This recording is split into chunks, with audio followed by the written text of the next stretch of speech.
Recording start है already.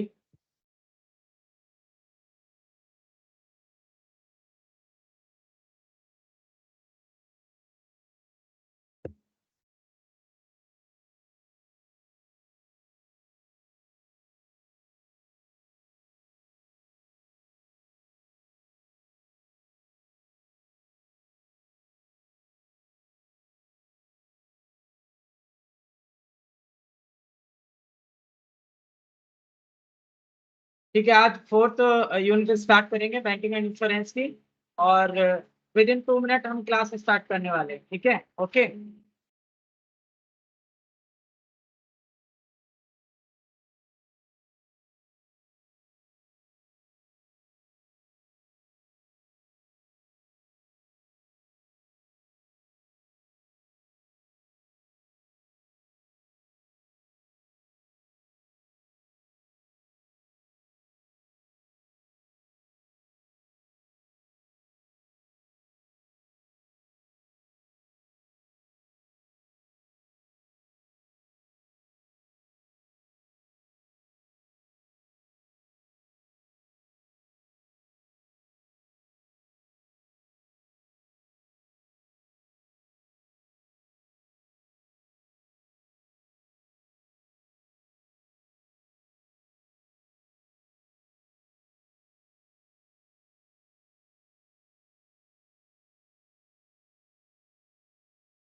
Students, am I Audible?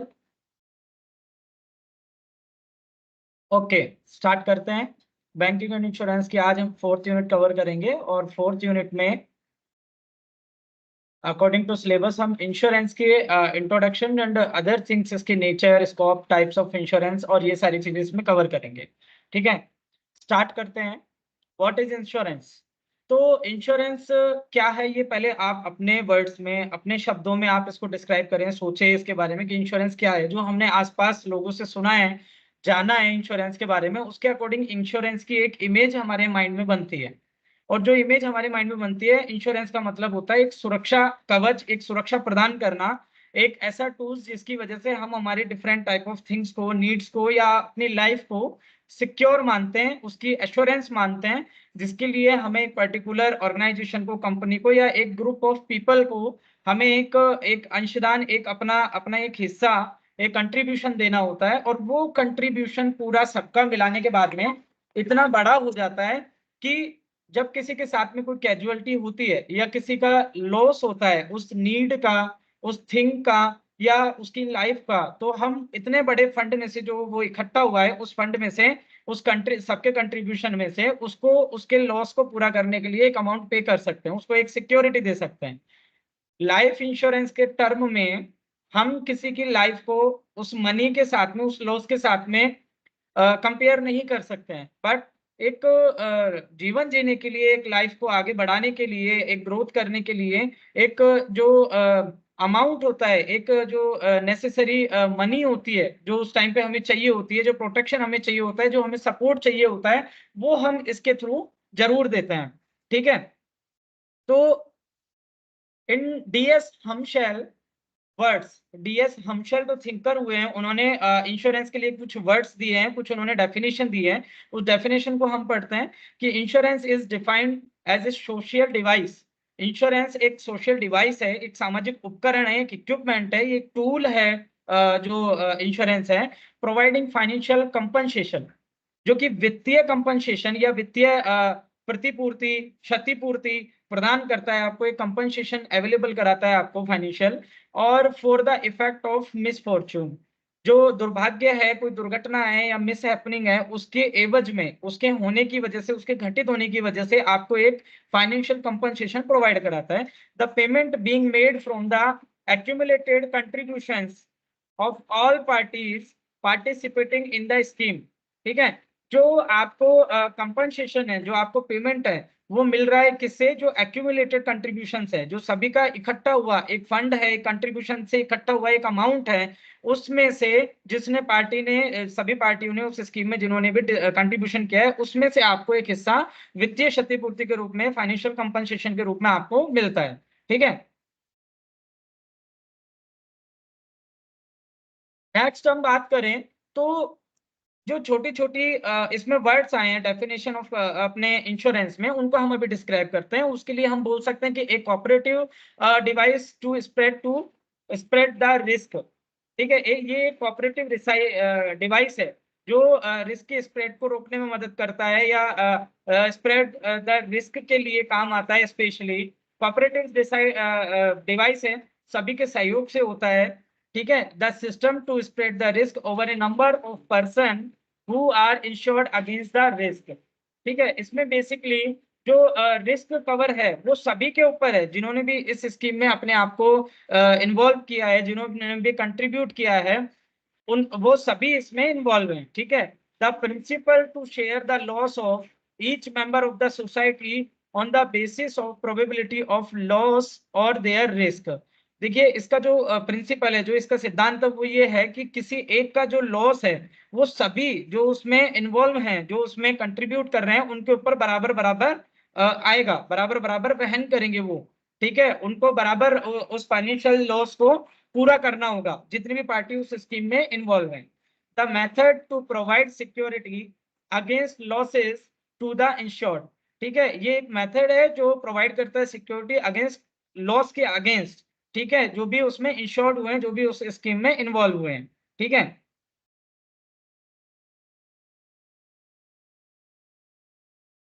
Insurance in India. अभी हमने insurance की डेफिनेशन पढ़ी, इंश्योरेंस की जनरल अपने एक नॉर्मल एक मीनिंग पढ़ी, हमने अपने वर्ड्स में भी इंश्योरेंस को डिफाइन किया। अब हम बात करते हैं कि insurance in India, historical background insurance का क्या है, कहाँ से इसकी उत्पत्ति हुई, कहाँ से इंडिया में इसको जाना जाता है। अगर हम बात करें तो इन India the concept of insurance was prevalent even during ancient time. ये बहुत प्राचीन काल से इंश्योरेंस का फंडा चला आ रहा है। ये नहीं है कि इंश्योरेंस एक मॉडर्न एक थिंकिंग है या मॉडर्न टूल है, ये अभी ही न्यू इनोवेशन है, ऐसा नहीं है कि लास्ट हम बात करें 19th सेंचुरी में इसका इनोवेशन हुआ हो, या उसके बाद में इसकी विचारधारा अवधारणा या इसका कॉन्सेप्ट क्लियर हुआ हो, ऐसा नहीं है। एंशिएंट टाइम से इंडिया में इंश्योरेंस को यूज किया जाता रहा है, डिफरेंट टाइप ऑफ वेज में, डिफरेंट टाइप ऑफ स्कीम्स में, and different type of social tool के रूप में। ठीक है, अब हम बात करते हैं the reference of insurance is found in Rigveda. देखिए, वर्ल्ड का सबसे प्राचीन अगर कोई डॉक्यूमेंट पाया जाता है जिसके लिए ऑल द कंट्रीज ने एक्सेप्ट किया है और उसके ऊपर रिसर्च की है, तो वर्ल्ड का सबसे पुरानी सभ्यता मानी जाती है, या सबसे पुराना एक डॉक्यूमेंट माना जाता है, वो है ऋग्वेद।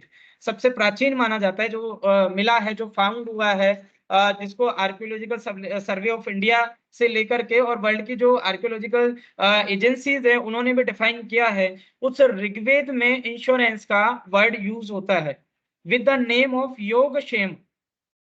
हमने एक पतंजलि एक कंपनी है पतंजलि योग प्रदीप बाबा रामदेव की आपने सुना होगा, उनका एक डायलॉग आता है योग क्षेम वाहाम्यहम। ठीक है, योग क्षेम वाहाम्यहम, ये जो टर्म्स हैं ये ऋग्वेद में मिलती है, जो कि बेसिकली लाइफ इंश्योरेंस से और हेल्थ इंश्योरेंस से अपने आप को रिलेट करती है, उससे जोड़ती है अपने आप को। हम ऋग्वेद में इंश्योरेंस का एक कॉन्सेप्ट ढूंढ पाते हैं, हमें मिलता है, जो कि इतना ज्यादा एंसेंट है, इतने ज्यादा प्राचीन है, पुराना है। ठीक है, more or less relate to the well-being and security of the people, लोगों की रक्षा और एक अच्छा जीवन जीने के लिए, वेल बीइंग लाइफ के लिए इसको योगक्षेम वाहाम्यम को जाना जाता है, जोड़ा जाता है। ठीक है, insurance in the oldest form existed in the form of marine insurance.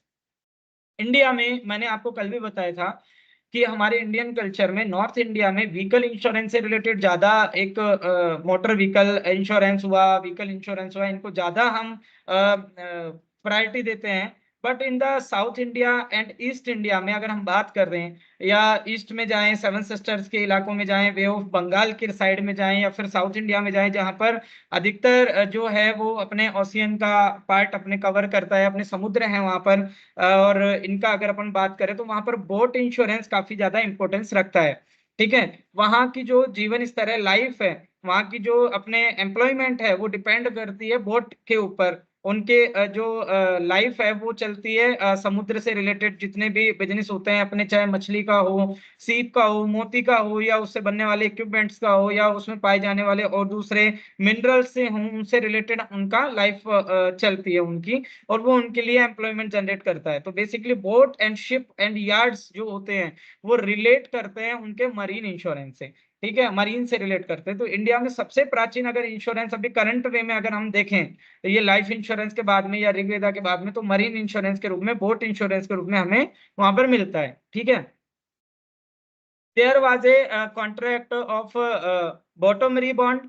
Under this, the system of credit and the law of interest were well developed and were based on a appreciation of the hazard involved and the mean of safeguarding against it.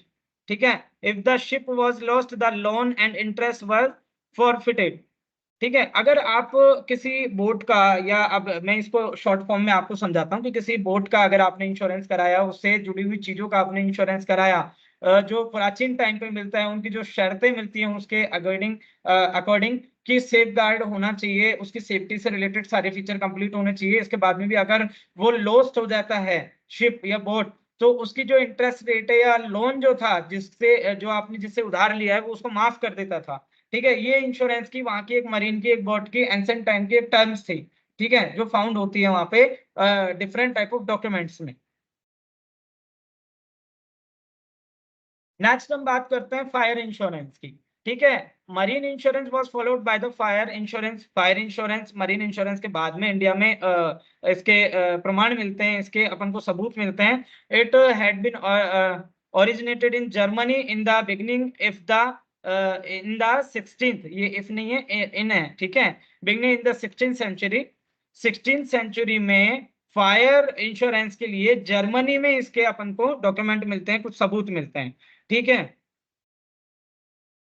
and in England in 1666 there was great fire in which about 85% of the houses were burned and property worth of sterling 10 crore were completely burnt off. ठीक है, अगर हम बात करें England में 1666 में, 1666 में, तो एक बहुत बड़ी वहां पर आगजनी हुई थी, एक घटना हुई थी, जिसकी वजह से 85% जो हाउसेस थे अपने इंग्लैंड में, वो सारे के सारे जल चुके थे।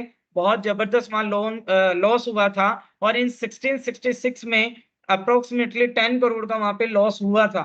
Fire insurance office was established in 1681। इस घटना के बाद में इंग्लैंड में 1681 में फायर इंश्योरेंस कंपनी की एक शुरुआत हुई थी, फायर इंश्योरेंस ऑफिस की एक स्टार्टिंग हुई थी।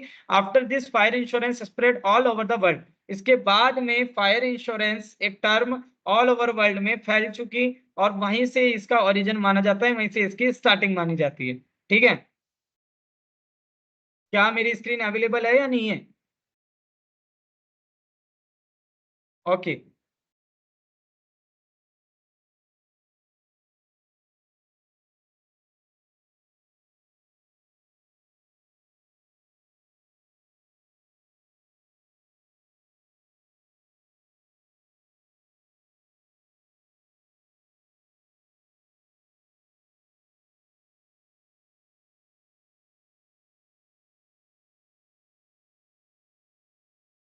अभी हो जाएगी विजिबल।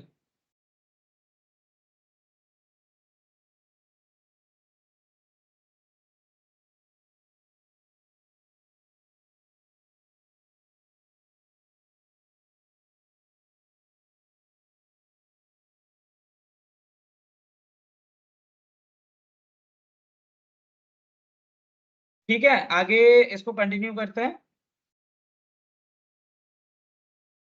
ठीक है, इन इंडिया अगर हम बात करें, अभी तक हमने इंग्लैंड की बात की, अभी अभी तक हमने जर्मनी की बात की in terms of fire insurance. अब हम बात करते हैं इंडिया की। In India the general insurance started work with the establishment of the Triton insurance Calcutta in 1850। मैंने आपको इंश्योरेंस एंड बैंकिंग सेक्टर में स्टार्टिंग में भी बताया था कि इंडिया में बैंकिंग का जो डेवलपमेंट हुआ, जो स्टार्टिंग हुई बैंकिंग टर्म्स की एंड सारी चीजों की, वो पश्चिम बंगाल से, एक्चुअली बंगाल से स्टार्ट होती है। और ये कलकत्ता से बेसिकली हर चीज में स्टार्ट होती है। कलकत्ता, कैलिकट जिसको बोलते हैं, अलग अलग नाम से इसको पुकारते हैं अभी, डिफरेंट टाइप ऑफ टाइमिंग्स की वजह से। और कलकत्ता में 1850 में ट्रिटन इंश्योरेंस कंपनी की स्टार्टिंग हुई थी। और इसमें general insurance could not progress much in India. इसका रीजन था कि जनरल इंश्योरेंस से रिलेटेड इंडिया में ग्रोथ नहीं हो पाई थी। उसका रीजन भी आप जान सकते हैं कि इंडिया में उस टाइप की जो कम्युनिटी थी, उनको अपनी जो बेसिक नीड की जरूरत थी, उनको इंश्योरेंस कराने की जरूरत नहीं पड़ती थी, क्योंकि बिकॉज ऑफ हमारे पास इतने ज्यादा टेक्निकल इक्विपमेंट्स नहीं थे, या हमारे पास इस टाइप के हाउसेस नहीं थे। अभी अगर हम बात करें बिफोर 30 ईयर्स की या 50 ईयर्स की, तो वहां पे हमारे कच्चे और मिट्टी के बने हुए मकान अधिकतर गांवों में और आपको अधिकतर जगह देखने को मिलते थे। सिर्फ और सिर्फ मेट्रोपॉलिटन सिटीज में या फिर नॉर्मल डेवलप्ड सिटीज में ही आपको कंक्रीट के और इनके बने हुए, ईंट के बने हुए मकान 1947 या 1950 के बाद में आपको मिलते हैं। उससे पहले हमारे पास इस टाइप की कोई स्ट्रक्चर नहीं था, इंफ्रास्ट्रक्चर नहीं था, इस टाइप के हमारे पास इक्विपमेंट्स नहीं थे कि उनका इंश्योरेंस, हमें जनरल इंश्योरेंस कराने की जरूरत पड़े।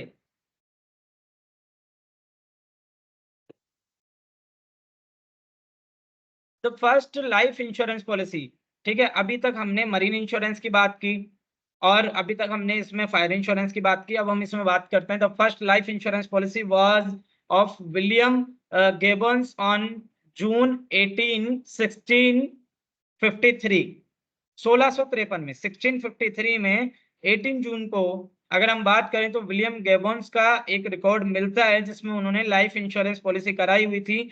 The first registered life office in England was the hand in hand society establish in 1696। ठीक है, 1696 में हैंड इन हैंड सोसाइटी नाम की एक लाइफ इंश्योरेंस कंपनी इंग्लैंड में इंट्रोड्यूस हुई थी। ये लाइफ इंश्योरेंस का एक छोटा सा हिस्टोरिकल बैकग्राउंड है। ठीक है, इसके बाद हम बात करते हैं, in India some European started the first life insurance company in Bengal presidency. यहाँ भी अगेन बंगाल आई। ठीक है, यहाँ भी बंगाल आया। आपने देखा, नोट किया, मैं आपको बता रहा हूँ कि इंडिया में जो बैंकिंग एंड इंश्योरेंस सेक्टर है, उसका डेवलपमेंट स्टार्ट होता है बंगाल से। ठीक है, यूरोपियन कम्युनिटी ने स्टार्ट किया बंगाल प्रेसिडेंसी में as the oriental life assurance company 1880, 1818 में। देन द 1871 में Bombay mutual life assurance society was establish in 1874 में। ठीक है, another important life insurance office was started, oriental government security life assurance company limited. ठीक है, यहाँ हमने तीन कंपनियों के बारे में पढ़ा है। ठीक है, कैलकाटा में अगर हम बात करें बंगाल प्रेसिडेंसी में, तो ओरिएंटल लाइफ एश्योरेंस कंपनी 1818 में। फिर 1871 में Bombay mutual life insurance society जो एस्टेब्लिश हुई थी 1874 में। एक अनोदर सोसाइटी आई थी, life insurance office was started in oriental government security life assurance company limited sooner than the several office developed in India. बड़ी कंपनी इसी को ही माना जाता है जिसने बहुत जल्दी ही अपने इंडिया में काफी सारी ब्रांचेस इन्होंने हेड ऑफिस ऑफिस अपने काफी सारे खोल लिए थे, ठीक है, ओपन कर लिए थे। नेक्स्ट हम बात करते हैं इंश्योरर और इंश्योरेंस कंपनी, ठीक है। टर्मिनोलॉजीज क्या है, डेफिनेशंस ऑफ इंश्योरेंस में क्या क्या टर्मिनोलॉजीज होती है, गिव मी 1 मिनट।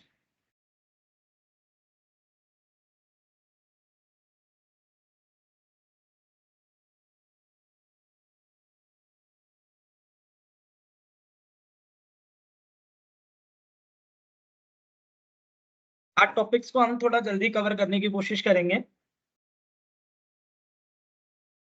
इंश्योरर और insurance company, the agency involve in insurance business is known as insurer, ठीक है। इंश्योरर वो है जो इंश्योरेंस करता है, जो इंश्योरेंस कंपनी है, ठीक है। इंश्योर्ड कौन है, एश्योर्ड कौन है, the person who get his property या life insured in known as insured, जो अपनी लाइफ को या अपनी प्रॉपर्टी को इंश्योरेंस कराना चाहता है, इंश्योरेंस कराना चाहता है, ठीक है, जिसकी लाइफ का जिसकी प्रॉपर्टी का इंश्योरेंस हुआ है, होने वाला है, उसको बोलते हैं इंश्योर्ड या एश्योर्ड, ठीक है। अब इंश्योर्ड क्या वर्ड है, एश्योर्ड क्या वर्ड है, मैं आपको बताऊंगा, ठीक है।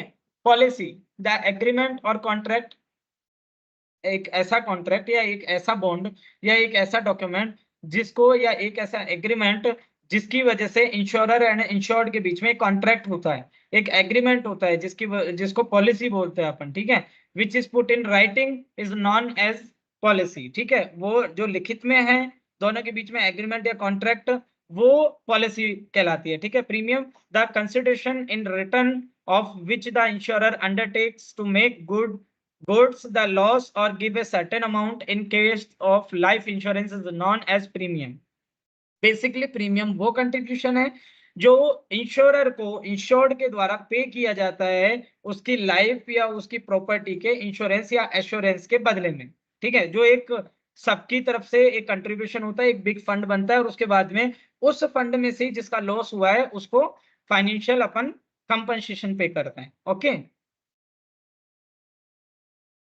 नेक्स्ट हम बात करते हैं assurance and insurance. Assurance is use in those contract which guarantee the payment of a certain sum on the happening of a specified event which is bound to happen soon or later, for example attaining a certain age of death, thus life policies come under assurance. अब हम बात करें assurance company, insurance company, assurance and insurance के बीच में क्या difference है। देखो, एश्योरेंस का मतलब होता है श्योरिटी, श्योर करना, ठीक है। उसमें आपको पर्टिकुलरली एक अमाउंट के बारे में, एक निश्चित अमाउंट के बारे में पहले से ही आपको उसमें एश्योरेंस दी जाती है कि आपको ये लॉस होगा तो हम इतना फिक्स अमाउंट आपको पे करेंगे, ठीक है। और जनरली लाइफ इंश्योरेंस के मामले में ये एश्योरेंस ही वर्ड यूज में लिया जाता है, ना कि इंश्योरेंस, ठीक है। जो भी अपने फ्यूचर में होने वाला है, एज सुन एज पॉसिबल जब भी होगा या सूनर हैपन और लेटर जब भी होगा, उसके जो भी घटना होगी, चाहे वो डेथ हो चाहे लॉस हो या कुछ भी हो, उसका एक फिक्स अमाउंट मिलेगा आपको, उसके लिए एश्योर किया जाता है कि 5 लाख है तो 5 लाख ही पे करने हैं, ठीक है। 1 रुपया कम नहीं और 1 रुपया ज्यादा नहीं। Insurance on the other hand, अगर हम इंश्योरेंस की बात करें तो जो contemplates the granting of agreed compensation of the happening of certain events stipulated in the contract which are not exceed but which may happen, for example risk relating to fire accident and marine। अब हम insurance की बात करते हैं। Insurance में एक बात है कि 5 लाख तक का हम आपको कंपनसेशन देंगे, फाइनेंशियल आपको हेल्प करेंगे, फाइनेंशियल कंपनसेशन देंगे।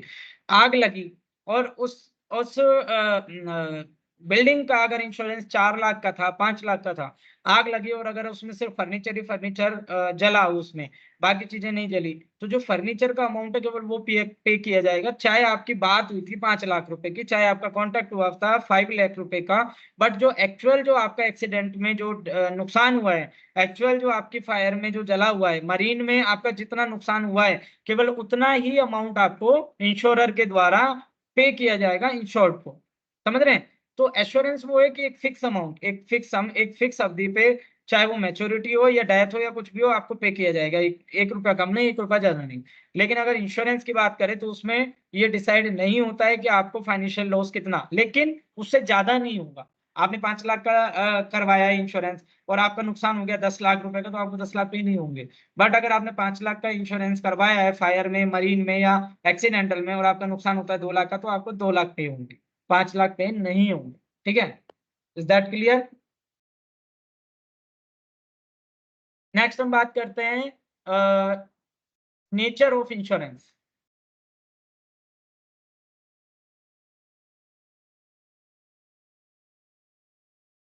नेचर इंश्योरेंस की अगर हम बात करें, टॉपिक्स थोड़ा फास्ट क्लियर करते हैं। शेयरिंग ऑफ रिस्क, ठीक है, रिस्क को शेयर करना। जो इंश्योरेंस का नेचर है या कैरेक्टराइटिस है, देखिए दोनों वर्ड ध्यान रखना, नेचर भी सेम है, कैरेक्टराइटिस भी सेम है। किसी भी चीज की नेचर और कैरेक्टराइटिस ऑलमोस्ट सेम होती है, 90% सेम होती है। ठीक है, तो अब हम बात करते हैं इसमें, ठीक है, अभी हम बात करते हैं शेयरिंग ऑफ रिस्क की। अभी हम टॉपिक करते हैं, फिर मैं आपको एश्योरेंस का एक एग्जांपल भी दे दूंगा।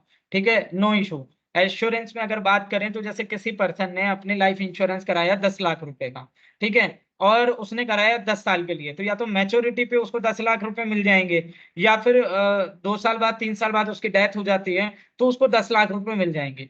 फिक्स उसको 10 लाख रुपए मिलेंगे एश्योरेंस में। ठीक है, उसको ना 1 रुपए कम मिलेगा ना ज्यादा। अगर दूसरी तरफ अगर हम बात करें तो फायर इंश्योरेंस किया है और 10 लाख रुपए को उसने इंश्योरेंस करवाया हुआ होता, तो चाहे उसमें डेथ ही क्यों ना हो जाती, उसको उतना ही अमाउंट मिलता है जितना आग का नुकसान हुआ है। उस डेथ से उस फायर इंश्योरेंस का कोई लेना देना नहीं है। अगर उसमें फर्नीचर जलाए और किसी व्यक्ति की मौत भी हो जाती है तो उस डेथ के लिए कोई कंपनसेशन पे नहीं होगा, ओनली फॉर फर्नीचर पे किया जाएगा, और वो भी फर्नीचर का जो एक्चुअल लॉस काउंट करेंगे आफ्टर सर्वे इंश्योर कंपनी वाले, वो ही उसका पे होगा। ठीक है, नेक्स्ट हम बात करते हैं शेयरिंग ऑफ रिस्क। तो इंश्योरेंस का एक ये नेचर पॉइंट है जिसमें हम रिस्क की शेयर करते हैं, किसमें, जिन्होंने भी कंट्रीब्यूशन किया है। अगर उस इंश्योरेंस कंपनी में 10 लोगों का कंट्रीब्यूशन है तो वो 10 लोगों में बराबर बराबर शेयरिंग होगा रिस्क जो है उसका contribution. Risk means financial risk. Okay, second, cooperative device है ये। ठीक है, ये एक सामाजिक संस्था है जिसमें कोऑपरेटिव है, एक दूसरे के सहयोग के साथ में ही इंश्योरेंस आगे बढ़ता है। ठीक है, कभी भी अकेले या इंडिविजुअली इंश्योरेंस इंडिविजुअली नहीं है, कोऑपरेटिव डिवाइस है। ठीक है, इसके बाद में वैल्यू ऑफ रिस्क है। ये इसमें रिस्क की एक वैल्यू आकी जाती है, एक सर्वे किया जाता है जिसमें देखा जाता है कि इस रिस्क की वैल्यू कितनी है। ठीक है, पेमेंट ऑन कंटीजेंसी, घटना पे ही इसका पेमेंट होता है, घटना नहीं हुई तो इसका कोई पेमेंट नहीं होगा। मैच्योरिटी पे या तो पेमेंट होगा या किसी दुर्घटना पे या घटना पे पेमेंट होगा। ठीक है, amount of the payment of claim, जो क्लेम है उसका पेमेंट का जो अमाउंट है वो एक डिसाइड होता है। Amount of payment of claim, claim का जो पेमेंट है उसका अमाउंट इसमें मिलेगा, प्रतिफल इसमें एक मिलेगा, और फाइनेंशियल कंपनसेशन के रूप में मिलेगा। आपको बदले में कोई दूसरी चीज नहीं मिल सकती है कि आपके घर घर का आपने होम का आपने करवाया था इंश्योरेंस तो बदले में आपको घर मिल जाए, ऐसा नहीं है। पेमेंट बेस इसका होता है, फाइनेंशियल कंपनसेशन इसका बेस होता है। Insurance is different from charity. देखिए चैरिटी में क्या होता है, दान में क्या होता है, अगर हम बात करें उसमें प्रतिफल नहीं होता है। आप किसी के घर पे आग लग गई, मैं आपको एग्जांपल देता हूँ, किसी के घर पर आग लग गई, आपको दया आई, आपने उसको 2 लाख रुपए दे दिए, बदले में आपको क्या मिला? कुछ नहीं। क्या उसमें कोई प्रतिफल था, कोई रिटर्न कुछ था? क्या आपकी ऐसी कोई फीलिंग थी? नहीं थी। इंश्योरेंस डिफरेंट फ्रॉम चैरिटी क्योंकि इसमें प्रतिफल होता है। ठीक है, इसमें एक रिटर्न होता है, इसमें कंट्रीब्यूशन होता है, आपने एक हिस्सा पे किया है, कंट्रीब्यूशन किया है, और उसकी एवज में आपकी सिक्योरिटी की कंपनसेशन आपको मिलता है। ठीक है, ये डिफरेंट है चैरिटी से, ये दान से बिल्कुल अलग है। Large number of insured person, इसमें लार्ज नंबर इंश्योर्ड पर्सन होते हैं तभी जाके बेनिफिट होता है। अगर बेसिकली हम बात करें तो अगर 2 व्यक्ति हैं और दोनों ने आपस में कंट्रीब्यूशन किया है तो क्या उनको 5 लाख रुपए का रिस्क जो है, लॉस है, उसको कंपनसेट किया जा सकता है? नहीं किया जा सकता। Large number of insured person इसमें होते हैं और उन्हीं की वजह से ये एक कोऑपरेटिव टूल वर्क करता है प्रॉपर तरीके से। नेक्स्ट है इसमें insurance is different from gambling. ठीक है, ये एक जुआ नहीं है कि आपने लगा दिया, जुए में पैसे लगा दिए और उसमें आपको बहुत ज्यादा पैसा इकट्ठा होके मिल गया, ऐसा नहीं है। ये गैम्बलिंग से डिफरेंट है क्योंकि एक तो पहली बात इसकी जो फीलिंग है, इसकी जो भावनाएं हैं, जो इसमें जो थिंकिंग है वो एक भला करने का है। ठीक है, इसमें एक सोसाइटी के डेवलपमेंट का है, इसमें किसी के लॉस को कवर करने का है, रिस्क को कम करने का इसमें एक भाव, एक थिंकिंग है। गैम्बलिंग में ऐसा नहीं होता है। ठीक है, it related with social tool, जबकि गैम्बलिंग सोशल टूल नहीं होता है। ठीक है,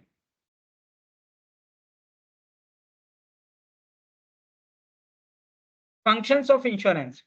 ठीक है, primary functions and secondary functions, as like bank, इनके भी प्राइमरी फंक्शन होते हैं और सेकेंडरी फंक्शन होते हैं इंश्योरेंस के भी। तो हम इसके अब प्राइमरी फंक्शन के रूप में बात करेंगे एंड सेकेंडरी फंक्शन के रूप में बात करेंगे। ठीक है, जो इंश्योरेंस का प्राइमरी फंक्शन है वो है certainty of compensation of loss.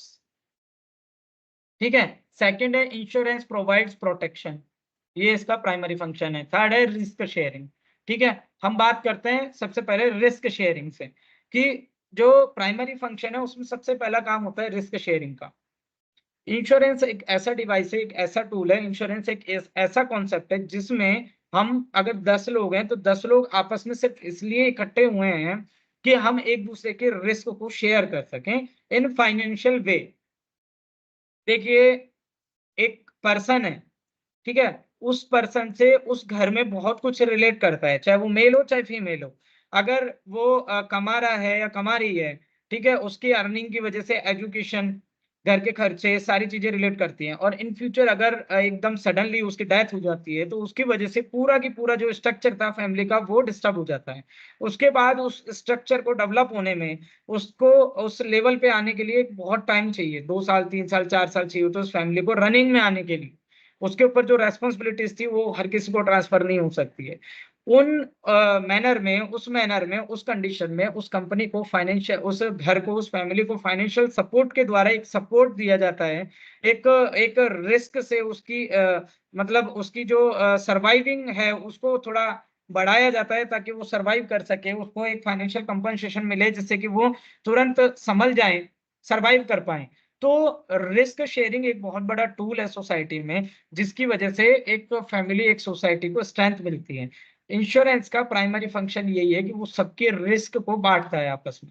अगर किसी 10 लोगों का समूह है, 10 लोगों का एक ग्रुप है, वो 10 लोग कंट्रीब्यूट करते हैं, उसमें से किसी एक का कोई लॉस हो जाता है, उस लॉस को वो बाकी 9 लोग भी बराबर बराबर कंट्रीब्यूट करते हैं, उसकी पूर्ति करते हैं। ठीक है, उसको फाइनेंशियल कंपनसेशन देते हैं जिससे कि वो उससे सरवाइव कर पाता है, ठीक है, आगे बढ़ पाता है। इंश्योरेंस प्रोवाइड प्रोटेक्शन, इंश्योरेंस से जो प्रोटेक्शन आपको प्रोवाइड करता है, मैंने आपको बताया कि अगर फैमिली में एक कमाने वाला आदमी है और उसके ऊपर 4 लोग सरवाइव कर रहे हैं, जी रहे हैं अपनी लाइफ को, उसमें वो स्पेंड कर रहे हैं, बच्चों की एजुकेशन हो रही है, घर का खर्चा चल रहा है, ठीक है, रेंट है, बिल है, डिफरेंट टाइप ऑफ उनके एक्सपेंडिचर्स हैं, वो सारे के सारे चल रहे हैं। अगर उसको कुछ हो जाता है तो उसके प्रोटेक्शन के लिए इंश्योरेंस एक कंपनसेशन प्रोवाइड कराता है। आपकी एक प्रॉपर्टी है जिसमें कभी आग लगने की संभावना हो, आग लग जाए, वो सारा नुकसान हो जाएगा, जो भी है उससे प्रोटेक्शन के लिए आपको इंश्योरेंस एक टूल प्रोवाइड कराता है, कंपनसेशन, फाइनेंशियली कंपनसेशन आपको प्रोवाइड कराता है। थर्ड जो फंक्शन है वो है certainty of compensation of loss. Insurance में जो कंपनसेशन है वो मैंने आपको बताया कि बदले में कोई और चीज नहीं मिलेगी, आपको फाइनेंशियल कंपनसेशन ही मिल सकता है। तो सर्टेनिटी है, निश्चितता है इसमें कंपनसेशन ऑफ लॉस की। ठीक है, लॉस हुआ है तो आपको उसका कंपनसेशन मिलेगा ही मिलेगा, एज लाइक फाइनेंशियल कंपनसेशन। वो कम हो सकता है, वो ज्यादा हो सकता है, वो एज के अकॉर्डिंग, कंडीशन के अकॉर्डिंग, या डिफरेंट टाइप ऑफ टर्म्स के अकॉर्डिंग कम या ज्यादा हो सकता है। नेक्स्ट बात करते हैं हम सेकेंडरी फंक्शंस के लिए। तो जो इंश्योरेंस का जो सेकेंडरी फंक्शन है, संजना मैं समझा चुका हूँ इसको, 2 बार समझा चुका हूँ, 2 बार क्लियर करवा चुका हूँ। ठीक है, अभी हम थोड़ा आगे बढ़ते हैं, क्लास हमें थोड़ा आज जल्दी करनी है, काफी सारा मटेरियल है इसमें। तो सेकेंडरी फंक्शन जो है वो है प्रिवेंशन ऑफ लॉसेस, लॉस को रोकना। देखिए, इंश्योरेंस में ऐसा नहीं है कि उनको पता है कि इस व्यक्ति को कैंसर है और उसके बाद भी उसको इंश्योर कर दिया जाए। बेसिकली इंश्योरेंस में भी बहुत सारे प्रोटेक्शंस और बहुत सारे टर्म्स यूज की जाती हैं। उनकी तरफ से भी ये कोशिश की जाती है कि सेफ्टी गार्ड, सेफ गार्ड वगैरह सारी चीजों से श्योर होने के बाद में, पूरे सिक्योर होने के बाद में इंश्योर किया जाता है, इंश्योरेंस किया जाता है, एश्योरेंस किया जाता है। तो बेसिकली इंश्योरेंस जो है वो लॉस के प्रिवेंशन को भी बढ़ाता है, सिक्योरिटीज भी बढ़ाता है। ठीक है, लॉस होने से रोकता है, लॉस हो गया उसके बाद में आपको कंपनसेशन देगा वो तो एक अलग टर्म है, लेकिन प्रिवेंशन ऑफ लॉस का मतलब ये है कि लॉस को रोकना। उसकी रोकथाम करना, उसके रोकथाम के लिए पूरे उपाय करना। आपको फायर इंश्योरेंस का पैसा तब नहीं मिलेगा जब आपने चारों तरफ लकड़ियां और भूसा इकट्ठा कर रखा हो और आप आराम से डेली बीड़ी और सिगरेट और माचिस और चूल्हे का यूज करते रहे हो। उसके लिए ये श्योरिटी की जाती है कि ये परिसर, ये प्रेमिसेस पूरी तरीके से सिक्योर्ड है अकॉर्डिंग टू फायर। और वो भी इसकी सुपरवाइजरी रिपोर्ट बनाते हैं, देखते हैं कि फायर लगने के यहाँ पे कितने चांसेस हैं। तो प्रिवेंशन ऑफ लॉसेस। सेकंड है प्रोवाइडिंग फंड फॉर इन्वेस्टमेंट। ठीक है, ये सेकंड इसका फंक्शन है। जब हम कंट्रीब्यूट करते हैं इंश्योरेंस कंपनी के, बाद में वो पैसा इकट्ठा होता है, वो फंड इकट्ठा होता है, तो वो ये वेट नहीं करती कि किसी का जब लॉस होगा तो हम उसके लिए इस अमाउंट को बचा के रखते हैं, अमाउंट को बाद में यूज करेंगे। वो भी बैंकिंग फॉर्मूलाज की तरह, बेसिल अकॉर्ड्स की तरह एक एक पर्टिकुलर फंड बनाते हैं जिसमें 60% 50% को इन्वेस्ट करते हैं, बाकी 40% या 30% को लिक्विडिटी फॉर्म में रखते हैं, ताकि इन कंडीशन ऑफ लॉस उसको फाइनेंशियल कंपनसेशन दिया जा सके। ठीक है, बाकी चीज को इन्वेस्ट करते हैं और उससे इन्वेस्टमेंट से जो रिटर्न मिलता है उससे operation cost and different type of cost and profit अपना गेन करते हैं।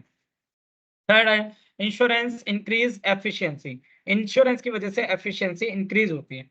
जाहिर सी बात है, वो कैसे होती है?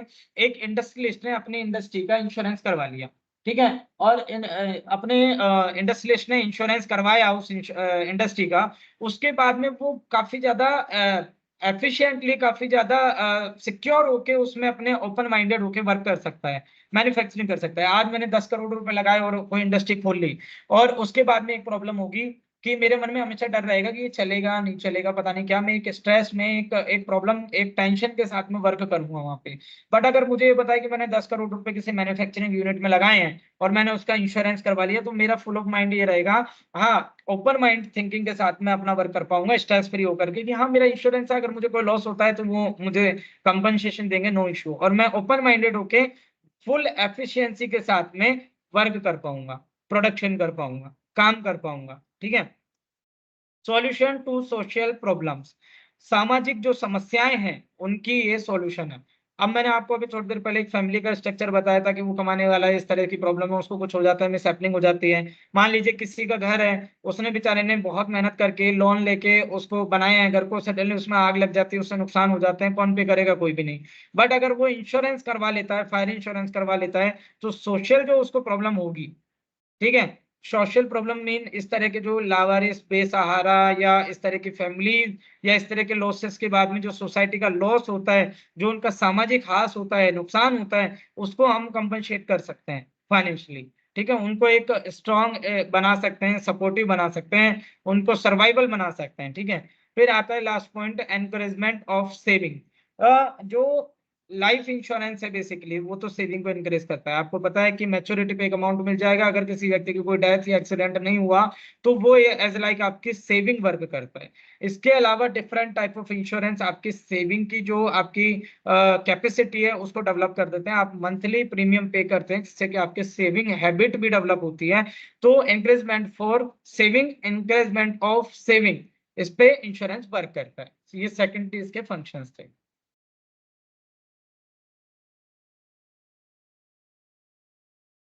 थर्ड आता है प्रिंसिपल ऑफ इंश्योरेंस। ठीक है, अब हम बात करते हैं।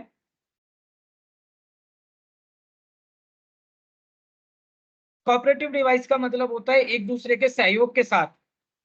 कोऑपरेटिव का मतलब होता है सहयोगी। ठीक है, एक दूसरे के सहयोग के साथ में इंश्योरेंस रन करता है।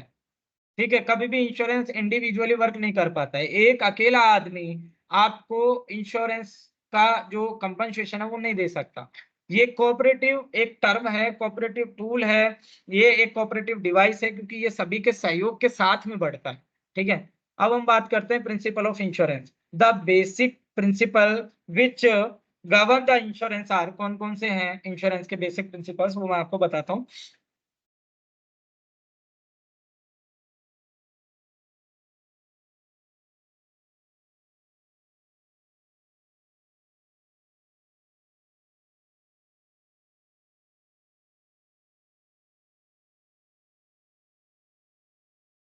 तो स्क्रीन शेयर हो रही है? ओके, हम आगे बढ़ते हैं इस पे।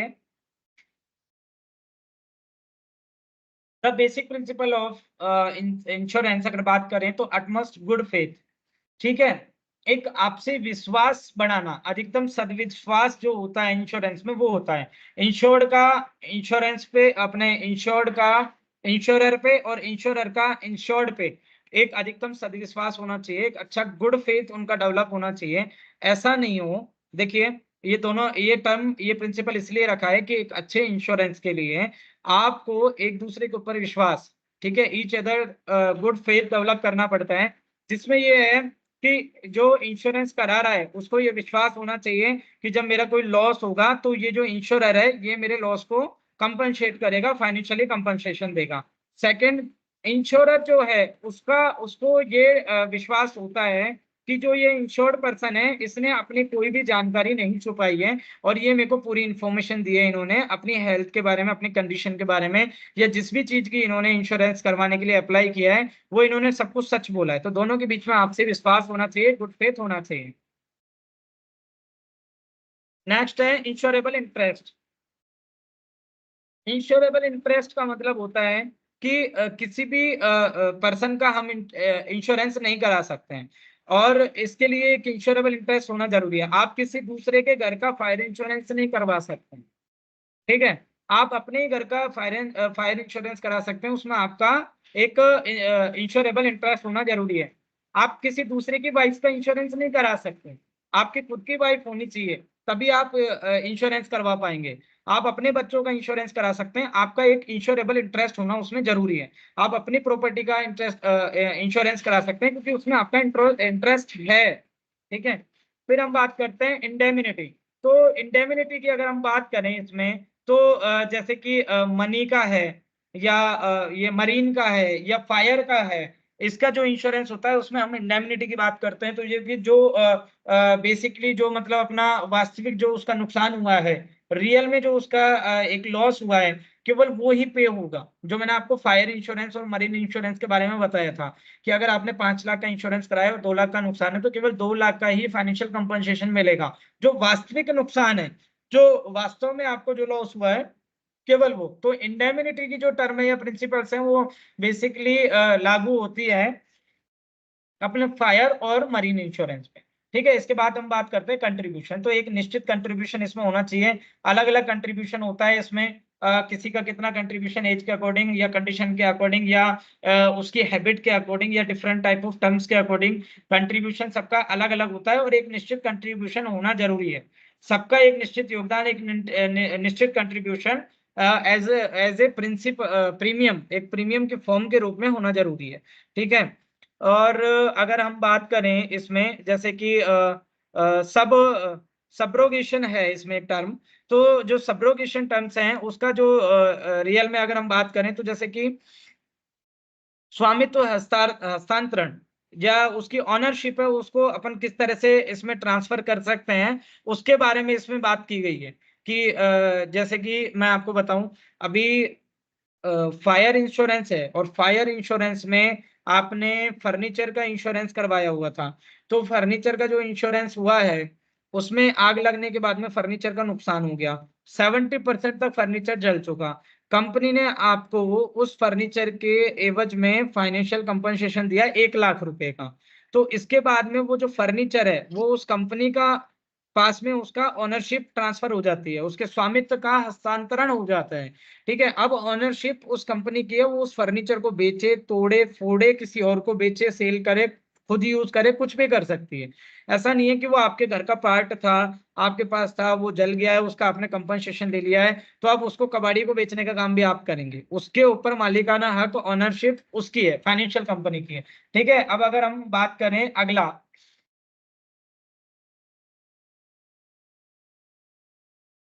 नेक्स्ट जो है इसमें वो है कोसा प्रोक्सिमा।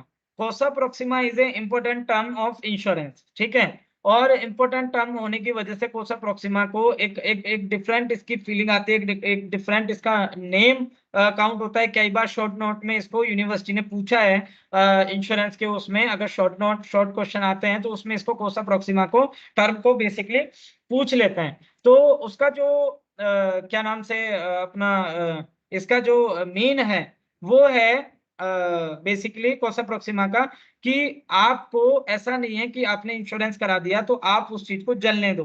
आप उस चीज को फोड़ने दो, तोड़ने दो, नुकसान होने दो, आपको उसके लॉस से बचाने के सारे समुचित उपाय करने ही पड़ेंगे।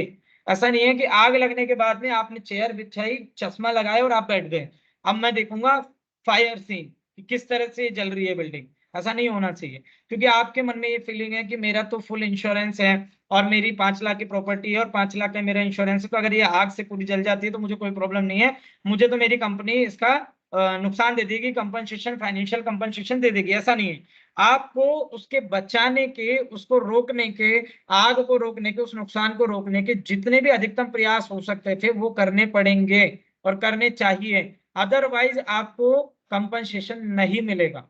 तो कोसा Proxima is a important term जो हमें ये सिखाती है कि आप एंजॉय नहीं कर सकते उस लॉस को, आपको उसके बचाव के सारे समुचित उपाय करने पड़ेंगे, आपको अंतिम सांस तक उसकी कोशिश करनी पड़ेगी। ठीक है, तो इसको अपन बोलते हैं बचाव के कारण के सारे उपाय करने के लिए इसकी जरूरत होती है। ठीक है,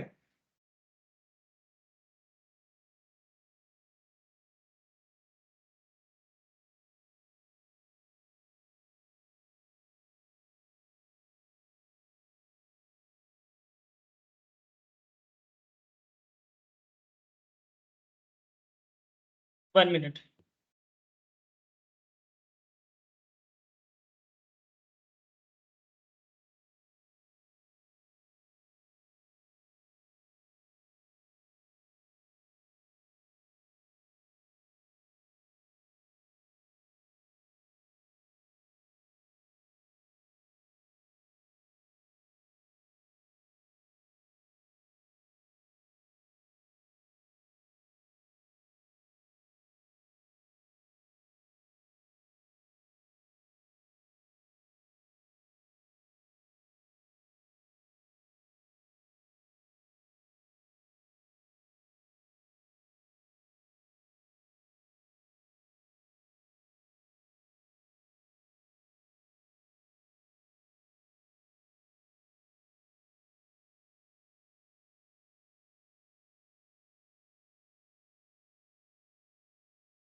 तो अभी हम हाँ, अभी हम इसके प्रिंसिपल ऑफ इंश्योरेंस पे थे। प्रिंसिपल ऑफ इंश्योरेंस में अगर हम बात करें, मैंने कोसा प्रोक्सिमा आपको समझाया, सॉरी, मिटिगेशन ऑफ लॉस आपको समझाया। अभी जो मैंने आपको टर्म बताई कि जिसमें अगर हम बात करें मिटिगेशन ऑफ लॉस में कि रियल में जो बचाव के जो साधन है, जो उपाय है वो करने जरूरी है। अगर लॉस हो जाता है, अगर आग लग जाती है, कुछ भी हो जाती है, तो आप उसको एंजॉय नहीं कर सकते, आपको उसके अधिकतम बचाव के सारे उपाय करने जरूरी है मिटिगेशन ऑफ लॉस में। कोसा प्रोक्सिमा की अगर हम बात करें, बीच में मिस हो गया तो, या शायद मैंने उल्टा बोल दिया। कोसा प्रोक्सिमा की अगर हम बात करें तो कोसा प्रोक्सिमा में जो रीजन है, जो लीगल टर्म है, वो ये है कि एक्चुअल जो उसका रीजन होना चाहिए किसी लॉस का, या उस घटना के घटित होने का, या जो भी दुर्घटना हुई है उसके घटित होने का जो रियल एक्चुअल जो कारण है, उसको कंसिडर किया जाना चाहिए। कि अगर जहाज डूबा, एक इंश्योरेंस होता है, मान लीजिए कि ऑरेंज का इंश्योरेंस हुआ, ठीक है, एक जहाज में ऑरेंज अपलोड करा दी या फिर कोई फ्रूट अपलोड करा दिया और उसका इंश्योरेंस करवा दिया, ठीक है, और उस इंश्योरेंस उसमें अगर अपन उसकी क्वालिटी, उसका लॉस होने या किसी भी वजह से उसका नुकसान होने पे ऑरेंज का अगर हम उसका लॉस देंगे, कंपनसेशन पे करेंगे, फाइनेंशियल कंपनसेशन पे करेंगे, तो अगर जहाज के लेट होने की वजह से और वो ऑरेंज सड़ गए हैं या नुकसान हो गया है इस टाइप में, तो उसको कंपनसेट नहीं किया जाएगा। अगर ऑरेंज का किसी भी और वजह से लॉस हुआ है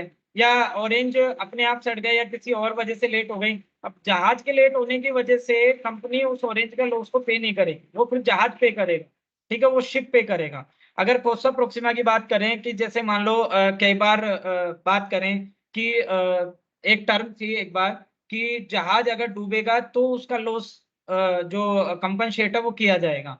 अब उसमें क्या कि जहाज चलता रहा, चूहों ने उसमें छेद कर दिया, छेद होने की वजह से पानी घुस गया और पानी घुसने की वजह से वो जहाज डूब गया।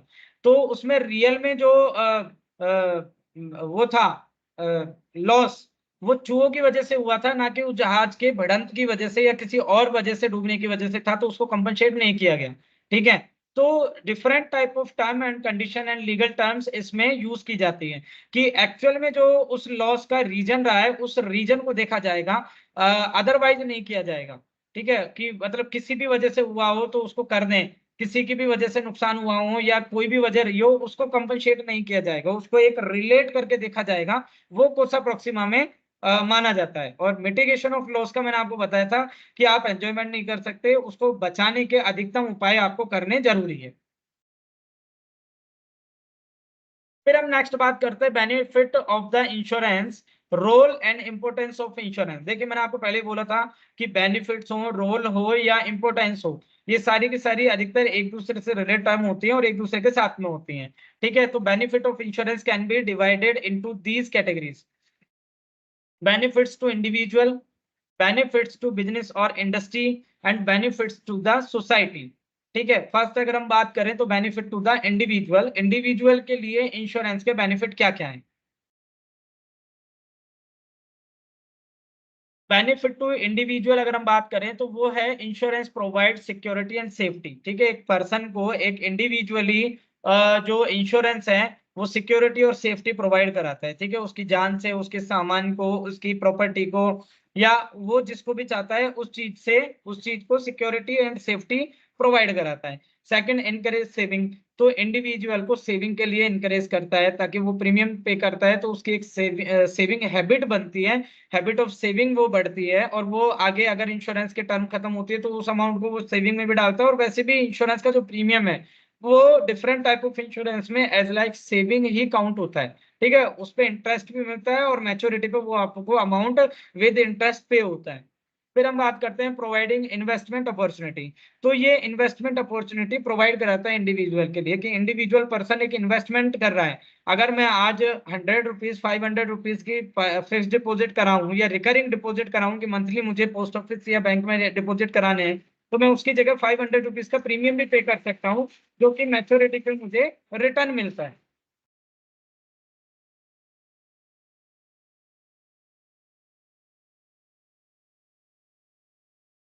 2 मिनट। बेनिफिट्स टू बिज़नेस और इंडस्ट्री, ठीक है?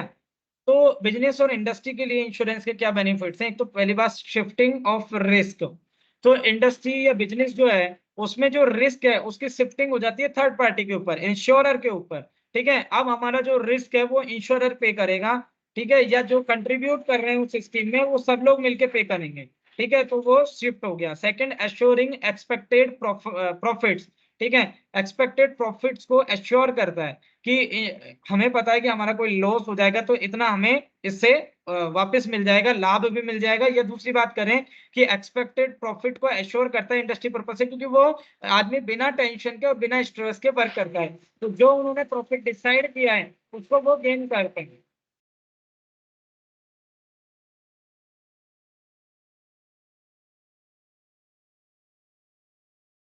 काफ़ी ज़्यादा इम्प्रूव क्रेडिट स्टैंडिंग, ठीक है? क्रेडिट स्टैंडिंग जो है, उधार की जो शक्ति है, जो क्षमता है, क्रेडिट स्टैंडिंग है इंडस्ट्रियलिस्ट की, इंडस्ट्रीज की, उसको इम्प्रूव करता है, ठीक है? बिजनेस कंटिन्यूएशन, अगर बिजनेस कंटिन्यू की बात करें, जैसे कि किसी इंडस्ट्री में आग लग गई, किसी ने अपनी इंडस्ट्री का फायर इंश्योरेंस कराया था और उसमें आग लग गई, तो आग लगने के तुरंत बाद में इंश्योरेंस टीम आई, उन्होंने सर्वे किया, उसके बाद में उन्होंने देखा कि रियल लॉस इतने का हुआ है और उन्होंने उसको कंपनसेट कर दिया, उसको फाइनेंशियल कंपनसेशन दे दिया।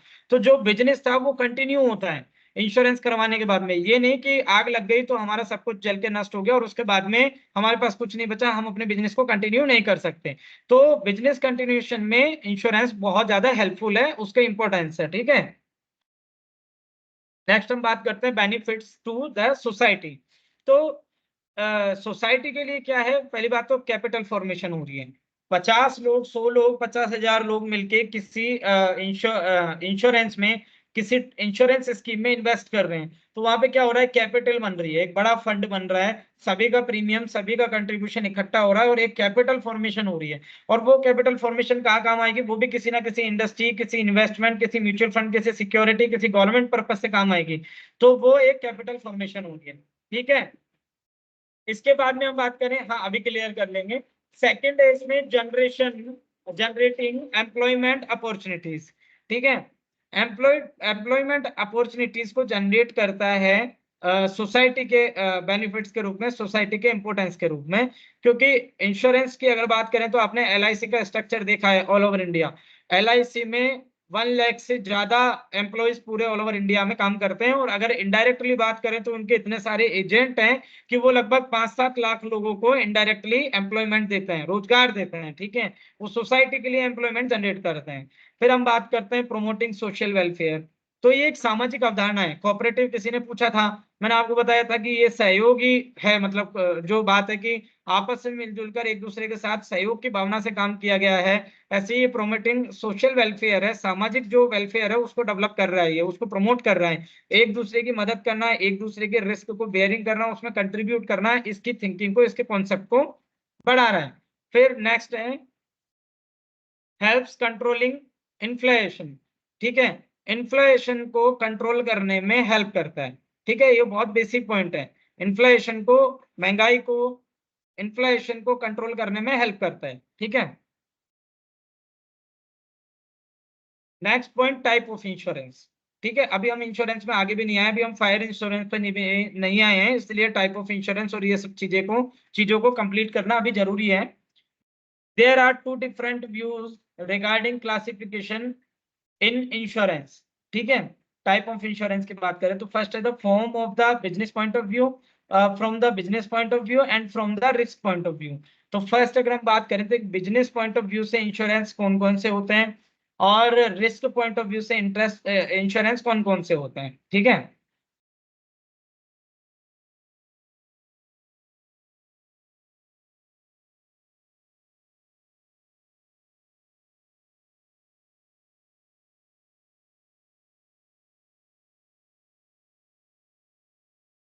तो बिजनेस पॉइंट ऑफ व्यू से जो इंश्योरेंस है उनके 3 टाइप्स है, life insurance, general insurance and social insurance, ठीक है। फर्स्ट है life insurance policies. Life insurance policies में सबसे पहले है टर्म एश्योरेंस, ठीक है। टर्म एश्योरेंस और ये सारी चीजें हैं, ये डिफरेंट टाइप ऑफ इंश्योरेंस है जो अभी टाइम टू टाइम इनको इम्प्रूव किया जा रहा है। ये आप आराम से गूगल सर्च कर सकते हैं, देख सकते हैं, इसके बारे में आपको नॉलेज मिल जाएगी। और ये जो लाइफ इंश्योरेंस पॉलिसीज हैं ये भी अब अपग्रेड हो चुकी हैं, ये भी अब न्यू पैटर्न में, न्यू स्कीम में, and different type of compensation and different type of financial profits benefits के रूप में अलग अलग हो गई हैं। डिफरेंट टर्म एश्योरेंस होता है एक निश्चित टर्म के लिए, ठीक है। इसके बाद में हम बात करें होल लाइफ, पूरी लाइफ के लिए होता है, एंडोमेंट एश्योरेंस होता है, ठीक है। इसके बाद में हम बात करें फैमिली इनकम पॉलिसी होती है, जिसमें फैमिली की इनकम होती है। Life annuity, joint life insurance होता है, जैसे हस्बैंड वाइफ है तो उनका जॉइंट लाइफ इंश्योरेंस हो सकता है। पेंशन प्लान होते हैं इसमें कि जैसे वृद्धावस्था पेंशन है या अपने हैंडीकैप्ड पेंशन है, different type of pension plan होते हैं। यूनिट लिंक्ड प्लान होते हैं यानी कि यूलिप, जिसमें म्यूचुअल फंड है उनसे आप आपसे ऑप्शन लिया जाता है, जिसमें आपसे ये ऑप्शन करवाया जाता है कि आप जो अपना इंश्योरेंस प्रीमियम पे कर रहे हैं उस प्रीमियम को किस टाइप की यूनिट में, किस टाइप के सिक्योरिटीज में इन्वेस्ट करना चाहेंगे, ठीक है। मॉडरेट रखना चाहेंगे, फिक्स रखना चाहेंगे, गवर्नमेंट सिक्योरिटीज में रखना चाहेंगे। आजकल ये भी ऑप्शन अवेलेबल है, इसलिए मैं बोल रहा हूँ कि अगर आप गूगल सर्च करेंगे तो ये इन टर्म्स को आप ज्यादा बेसिक और ज्यादा अच्छे ढंग से समझ पाएंगे। फिर है policy for maintenance of handicapped dependent. ठीक है, इस टाइप की भी एक पॉलिसी होती है लाइफ इंश्योरेंस में, जो हैंडीकैप्ड पर्सन है उसके मेंटेनेंस के लिए भी आपको एक अपॉर्चुनिटी देता है, एक फैसिलिटी देता है।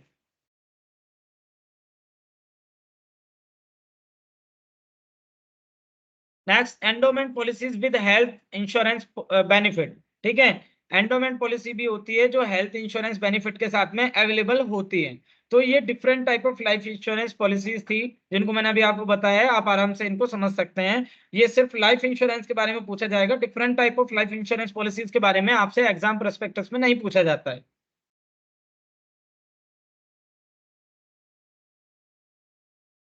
Type of general insurance policies. General insurance में बात करें तो आपको जान के ये सरप्राइज होंगे आप और शॉक्ड होगा, शॉक लगेगा आपको कि लाइफ इंश्योरेंस में हेल्थ इंश्योरेंस कवर नहीं होता है।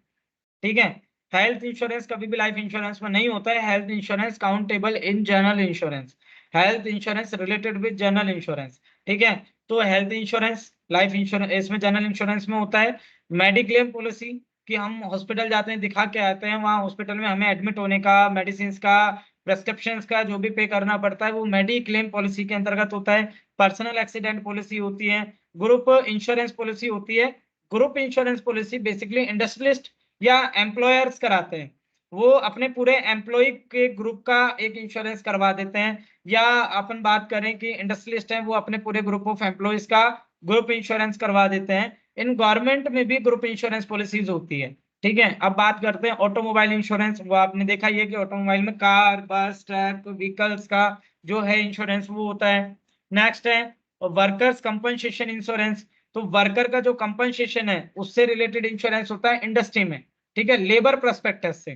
ठीक है, लाइबिलिटी इंश्योरेंस होता है। ठीक है, किसी की कोई दायित्व है, किसी की कोई जिम्मेदारी है, वो उसको पता है कि अगर मैं नहीं रहा या मेरी लाइबिलिटी है, थर्ड पार्टी की लाइबिलिटी है, अगर वो मैं नहीं चुका पाया, इसको थर्ड पार्टी भी बोलते हैं। कि अगर हमारी स्कूटी से किसी और की स्कूटी की भिड़ंत हो गई और उसमें व्यक्ति का अगर लॉस हो गया और उस व्यक्ति का इंश्योरेंस नहीं है, तो थर्ड पार्टी इंश्योरेंस भी होता है। ठीक है, वो हमारी एक तरह से लाइबिलिटी होगी, तो लाइबिलिटी इंश्योरेंस भी थर्ड पार्टी इंश्योरेंस में काउंट होता है। ठीक है, एविएशन इंश्योरेंस। एविएशन आप समझते ही हैं, एविएशन जो पूरी की पूरी अपने एयर से, एयर अथॉरिटी से, एयरपोर्ट से, एविएशन इंडस्ट्री है पूरा। बिजनेस इंश्योरेंस होता है, फायर इंश्योरेंस पॉलिसीज होती हैं, एंड ट्रैवल इंश्योरेंस पॉलिसीज होती हैं, जिसमें ट्रैवलर्स अपना इंश्योरेंस कराते हैं या different type of travelling problems का इंश्योरेंस कराते हैं। ठीक है, सोशल इंश्योरेंस का मतलब होता है सामाजिक इंश्योरेंस, और ये आप बहुत बेहतर ढंग से समझ पाएंगे क्योंकि ये आपने नजदीक से अपनी लाइफ में देखा है। आपने अपने दादा दादी को देखा है गवर्नमेंट से, स्टेट गवर्नमेंट से वृद्धावस्था पेंशन लेते हुए। उनको बुजुर्ग होने की वजह से पेंशन मिलती है, किसी को 2,000, किसी को 1,000, किसी को 2,500, अलग अलग डिफरेंट टाइप ऑफ स्टेट के डिफरेंट टाइप होते हैं। जिसमें सोशल इंश्योरेंस में हैंडीकैप इंश्योरेंस होते हैं, वृद्धावस्था पेंशन होती है। ठीक है, विधवा पेंशन होती है। ठीक है, जिनके हस्बैंड एक्सपायर हो जाते हैं उनको पेंशन देती है गवर्नमेंट, ताकि उनका खर्चा पानी गुजारा भत्ता चलता रहे। तो इसमें पेंशन प्लान होते हैं जो मैंने आपको बताया, वृद्धावस्था। डिसेबिलिटी बेनिफिट होते हैं, अनएम्प्लॉयमेंट बेनिफिट जो रोजगार भत्ता गवर्नमेंट देती है। कई कई स्टेट हैं जिनमें अनएम्प्लॉयमेंट का एक भत्ता मिलता है, एक आपको मंथली एक आपको अमाउंट पे करते हैं वो, जिसको रोजगार भत्ता, बेरोजगारी भत्ता बोलते हैं। ठीक है, इसके बाद हम बात करें, सिकनेस इंश्योरेंस होता है, बीमारी के लिए भी इसमें इंश्योरेंस होता है, गवर्नमेंट कराती है अपने इनका। आपने डिफरेंट टाइप ऑफ स्टेट में देखा होगा कि गवर्नमेंट जो हॉस्पिटल होते हैं, गवर्नमेंट हॉस्पिटल्स में आपको फ्री में दवाई, फ्री में जांचें प्रोवाइड कराई जाती है, वो सिकनेस इंश्योरेंस के तहत गवर्नमेंट प्रोवाइड कराती है। ठीक है, नेक्स्ट है इंडस्ट्रियल इंश्योरेंस। तो गवर्नमेंट भी डिफरेंट टाइप ऑफ इंडस्ट्रीज का इंडस्ट्रियल इंश्योरेंस करवाती है। वहां उस इंडस्ट्री के सेक्टर में कभी डाउनफॉल होता है तो गवर्नमेंट भी उनको एक सोशल इंश्योरेंस के तहत उनको एक कंपनसेट करती है, उनको एक अमाउंट देती है। ठीक है,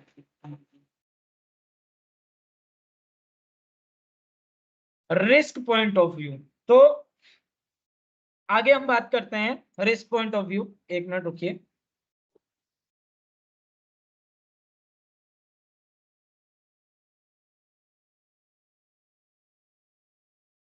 तो स्टूडेंट्स अब हम बात करते हैं risk point of view. Risk point of view से इंश्योरेंस कौन कौन से होते हैं? रिस्क पॉइंट ऑफ व्यू अभी तक हमने पढ़े थे बिजनेस पॉइंट ऑफ व्यू से, अब हम पढ़ रहे हैं रिस्क पॉइंट ऑफ व्यू से। Property insurance, liability insurance and other form of insurance. ये 3 टाइप के इंश्योरेंस होते हैं जो रिस्क पॉइंट ऑफ व्यू से होते हैं, जो जाने जाते हैं, जो माने जाते हैं। ठीक है, अभी इनको डिस्क्राइब करते हैं।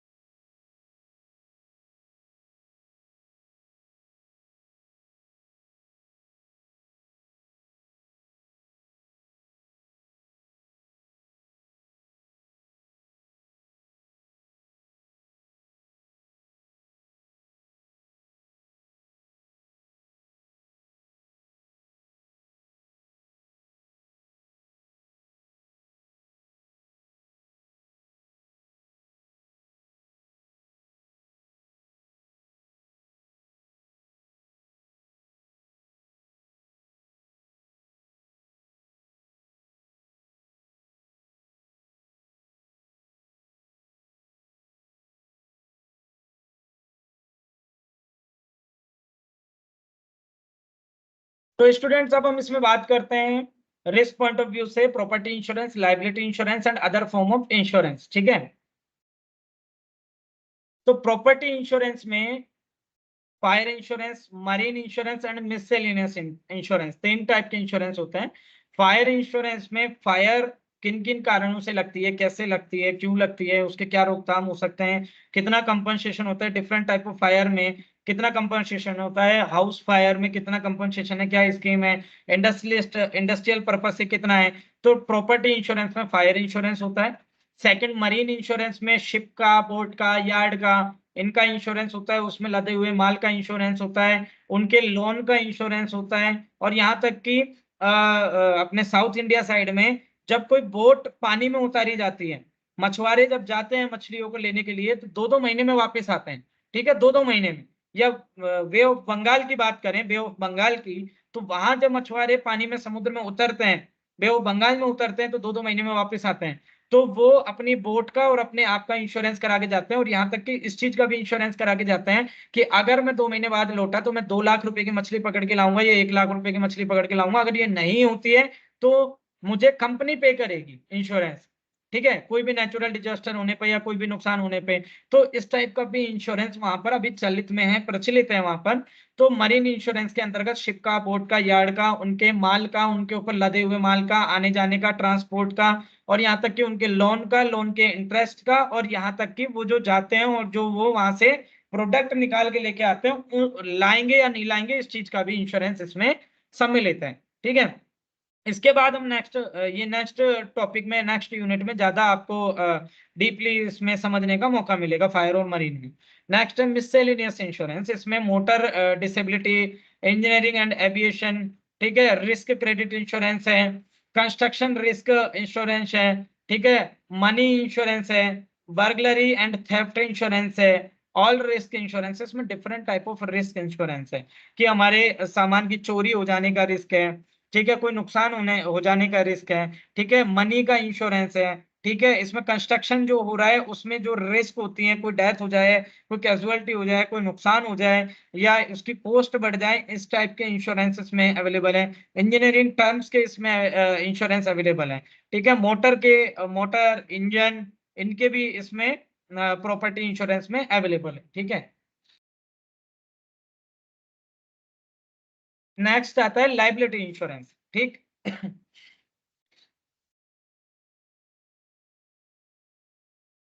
हाँ, इंश्योरेंस में से आएंगे क्वेश्चन। और ये type of life insurance policies, type of social insurance policies and type of general insurance policies में केवल एक क्वेश्चन बनाया जाता है, जा सकता है कि different type of insurance policies आप बताइए। तो उसमें आपको लाइफ इंश्योरेंस पॉलिसी के बारे में नॉर्मल बताना है। लाइफ इंश्योरेंस में कितनी और कौन कौन सी पॉलिसी है, इसके बारे में आपसे क्वेश्चन नहीं पूछा जाएगा कि भाई टर्म लाइफ इंश्योरेंस बताइए, एंडोमेंट स्कीम बताइए, पेंशन प्लान बताइए। इस टाइप के क्वेश्चन आपसे नहीं पूछे जाएंगे, ना इस पे शॉर्ट नोट पूछे जाते, ये चीजें नहीं पूछे जाती हैं। बट आपको लाइफ इंश्योरेंस क्या है ये डिस्क्राइब करना पड़ेगा। लाइफ इंश्योरेंस में किस टाइप की पॉलिसीज है ये नहीं बताना पड़ेगा। ठीक है, ओके। लाइबिलिटी इंश्योरेंस की बात करें तो थर्ड पार्टी इंश्योरेंस मैंने आपको बताया था कि वो हमारी जिम्मेदारी है।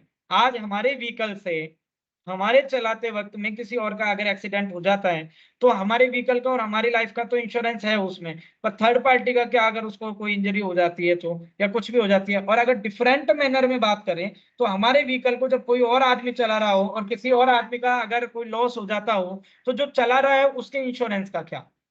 तो different type of third party insurance relate with liability insurance. ठीक है। नेक्स्ट आता है एम्प्लॉयज इंश्योरेंस। तो जो एम्प्लॉयज जो होते हैं, जो वर्कर जो होते हैं, जो लेबर जो होते हैं, उनका जो इंश्योरेंस करते हैं वो भी लाइबिलिटी इंश्योरेंस है। एक इंडस्ट्रियलिस्ट का ये लाइबिलिटी है कि उसके परिसर में, उसके प्रेमिसेस में काम करने वाले वर्कर, उसके इंडस्ट्री में काम करने वाले वर्कर्स का इंश्योरेंस, ये उसकी लाइबिलिटी है, ये उसकी रेस्पॉन्सिबिलिटी है कि उनकी लाइफ का, उनके हेल्थ का वो इंश्योरेंस करवाए। तो वो लाइबिलिटी इंश्योरेंस है। जैसे कि मान लीजिए मैं गवर्नमेंट सर्वेंट हूं, तो गवर्नमेंट ऑफ इंडिया मेरी दिल्ली यूनिवर्सिटी की लाइबिलिटी है कि मेरी लाइफ का, ये मेरी मेडिक्लेम पॉलिसीज का और इनका वो इंश्योरेंस करवाए। तो मुझे डिफरेंट टाइप ऑफ जो मेडिक्लेम पॉलिसी मिलती है, मुझे जो हेल्थ बेनिफिट्स मिलते हैं, मेडिकल बेनिफिट्स मिलते हैं, या मेरी लाइफ का जो इंश्योरेंस होता है वो लाइबिलिटी इंश्योरेंस के अंतर्गत वो मुझे प्रोवाइड कराते हैं। ठीक है। नेक्स्ट आता है री इंश्योरेंस। लाइबिलिटी इंश्योरेंस में री इंश्योरेंस भी होता है कि इंश्योरेंस को बढ़ाना, दोबारा इंश्योरेंस को कराना, इंश्योरेंस को री इंश्योरेंस कराना, किसी अदर पर्सन का इंश्योरेंस कराना, उसको उसमें इंक्लूड कराना, ये सब लाइबिलिटी इंश्योरेंस के अंतर्गत आते हैं।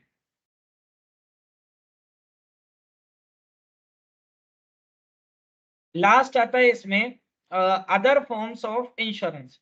तो अदर फॉर्म्स ऑफ इंश्योरेंस की बात करें तो Fidelity insurance, credit insurance, and इसके बाद में प्रिविलेज प्रिविलेज इंश्योरेंस। ठीक है। फेडिलिटी इंश्योरेंस का जो मीन है वो है आपसी संबंधों का। ठीक है। आपसी संबंधों का मतलब होता है मालिक का और लेबर का, मालिक का नौकर का, कर्मचारी का और एम्प्लॉयर का, मतलब एम्प्लॉय और एम्प्लॉयर के जो संबंध है उनका एक इंश्योरेंस।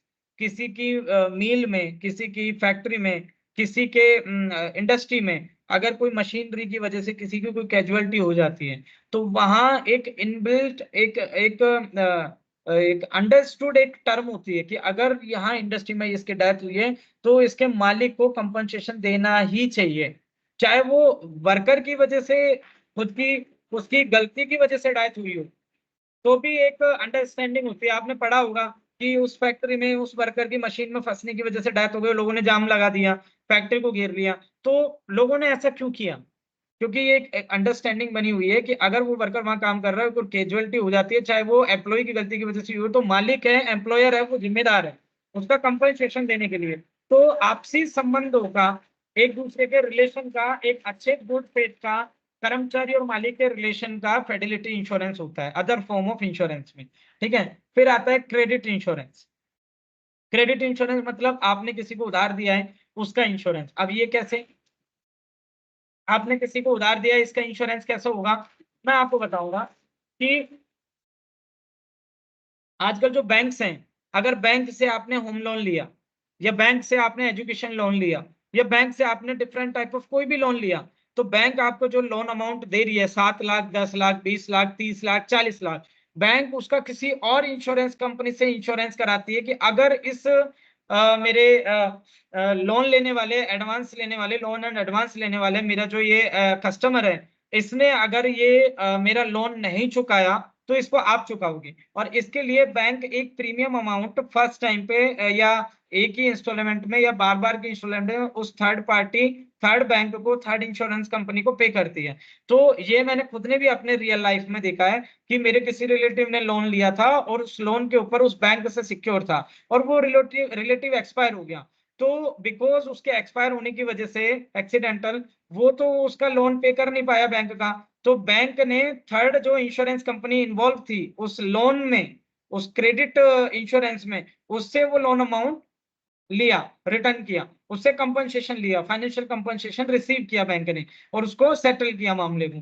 तो क्रेडिट इंश्योरेंस भी होता है अदर फॉर्म ऑफ इंश्योरेंस में। ठीक है। उधार का भी एक इंश्योरेंस होता है, और आज के टाइम पे तो मोबाइल का भी इंश्योरेंस होता है। आपने सुना होगा, मैं जनरल वे में आपको इंश्योरेंस समझाने के लिए, एक जनरल इंश्योरेंस पॉलिसी समझाने के लिए आपको बता रहा हूँ कि मोबाइल का भी आपने देखा होगा कि आप इतने रुपए पे कीजिए और उसका इंश्योरेंस करवाइए। ठीक है। फिर हम बात करते हैं लास्ट में प्रिविलेज इंश्योरेंस।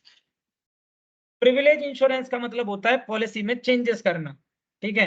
आप इसका भी इंश्योरेंस ले सकते हैं कि ये 2 या 3 अर्थों में है। प्रिविलेज इंश्योरेंस की बात करें तो मैंने आपको बताया कि इस टाइम मार्केट में different type of policies available है।